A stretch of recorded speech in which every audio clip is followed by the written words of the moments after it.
So the novel I read was called Orphan Monster Spy by Matt Keelan. The genre of the book was a historical fiction with a subgenre of spy fiction. It's based in 1939 Germany, a bit before the war starts and during the high tension of the Nazi and Jews. The story mentions the Olympics held in Berlin in 1936, where the Nazis try to prove their message of Aryan superiority, but an African American beat them all in all the track events. So, like previously stated, it's set during World War II in Germany in a elite Nazi girls' boarding school. Matt Killeen has also written the sequel to the story called Devil Darling Spy in another book called The Women Who Made Me a Feminist. So, the beginning of the book starts with a young 15-year-old running for her life, trying to escape the Nazi guards who chase her after killing her mom when they stopped at a checkpoint. The girl escapes to an area where she meets this mysterious man who gives her advice on how to board a ferry that will take her to Switzerland. So, the main characters. Sarah Isengrid, 15 years old, Jew from Germany with an Aryan appearance, which is basically blonde hair, blue eyes. Her spy name is Ursula. Helmut Haller, real name Captain Jeremy Floyd, is a British spy working against the nationalist socialist regime. Hans Schaffer is a Nazi scientist who is developing a bomb that could wipe out cities. Elsa is his daughter, who Sarah needs to befriend. And Mutti is mother in German, and that is Sarah's mom, who is a famous Jewish opera singer who was killed in the beginning of the story. Mouse is one of the first girls who talks and befriends Sarah at the boarding school.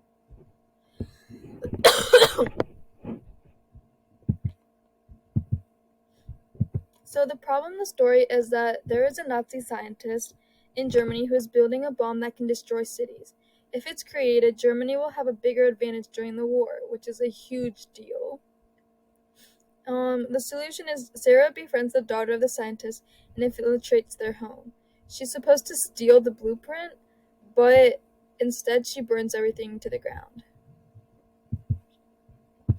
5 major events. So at the beginning of the book, Sarah's mom is shot dead when they try to escape Germany to Switzerland. The second one is when she's about to board the ferry to Switzerland, but she gives it up when she sees the man who helped her get in trouble with the Nazi patrolman with some reason with his some problem with his documents. The third one is Sarah gets enrolled at a prestigious Nazi girls' boarding school as Captain Floyd, also known as her Haller's niece, Ursula. Sarah's goal is to befriend the daughter of a Nazi scientist to uncover secrets about a deadly weapon he is creating. The fourth event is at the school there are power dynamics, and as the new girl, Sarah has to figure out her place. She finds how the weak are abused while the powerful live on. She instinctively wants to protect the weak, but she needs to compete with the strong to earn their respect so that she can approach Elsa, the daughter of the Nazi scientist. The fifth event is the most important. It's when she gets invited to stay at Elsa's home during the winter break, where she infiltrates and finds her chance to steal the blueprints. However, while she's trying to find the blueprints, she almost gets SA'd by the Nazi scientist by getting drugged by him. However, Elsa comes to the rescue and kills her father, and Sarah alters the crime scene so it looks like he killed himself, and so that Elsa doesn't get in trouble. Sarah then goes to find the blueprints of the bomb and destroys it by burning it down.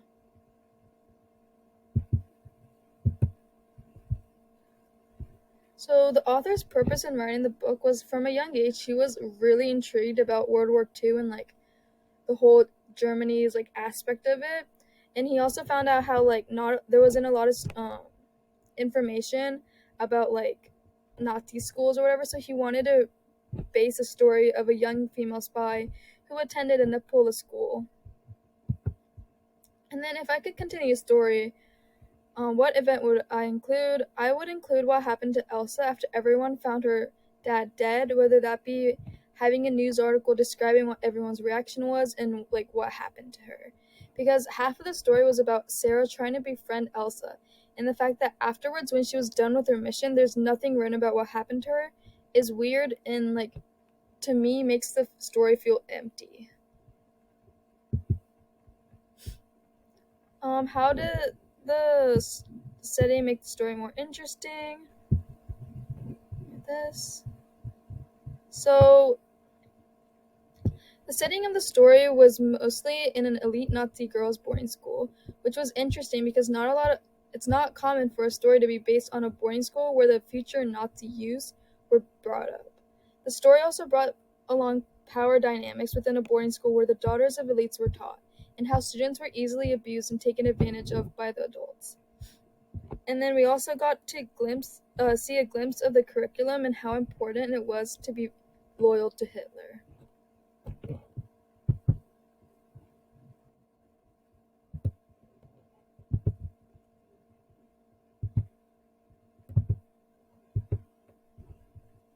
So throughout the book, we hear Sarah's dead mother's voice.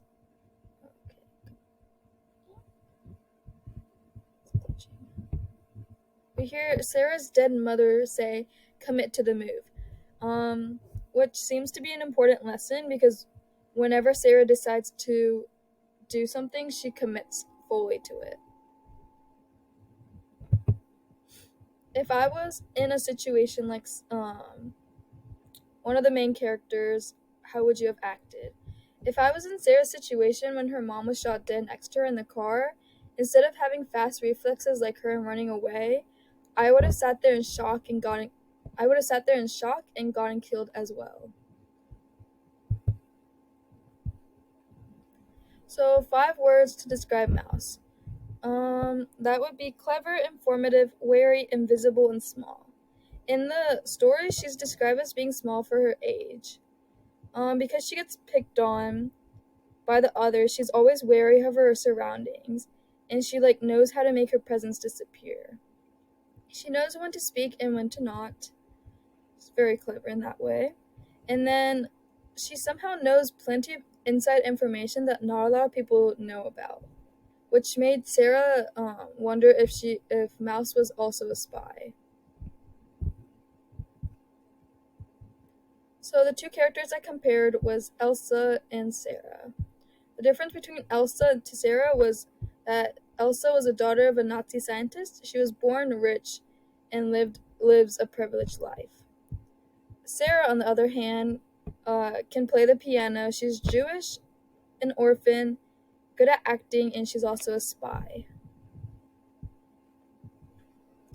Comparing Hateless with Orphan Monster Spy, the similarity between them is that both are about a teenage girl who have lost something precious in life.